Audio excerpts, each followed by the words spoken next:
तर आणि RRR म्हणजे रेपो रेट आणि रिव्हर्स रेपो रेट काय असतं आज आपण बघूया सोप्या भाषेत. तर मित्रांनो, जेव्हा बँकाकडे कमी पैसे आहेत, बरोबर, बँक नाराज आहे तुमची, मग त्याच्याकडे पैसे नाहीत, मग ती कोणाकडे जाते?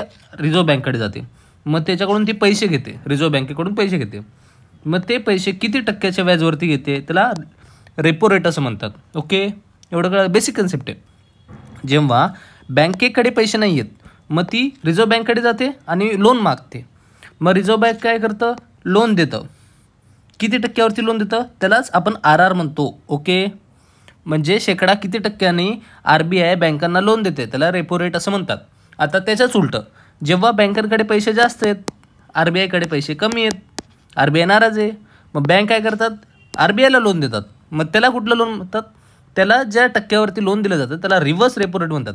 म्हणजे रेपो रेटच्या उलटं रिव्हर्स रेपो रेट. एवढंच कन्सेप्ट आहे बस. आता repo rate mostly repo rate आपला 5% जवळपास असतो आणि रिव्हर्स रेपो रेट 3% जवळपास असतो. RBIला कव्हर करतं गव्हर्नमेंट. मग त्याला आपण काय म्हणतो? रिझर्व्हर ऑफ द लास्ट रिसॉर्ट. म्हणजेच जेव्हा बँकेकडे पैसे नसतात तेव्हा RBIकडे पैसे असतात. CLR, SLR असे वेगवेगळे कन्सेप्ट आहेत.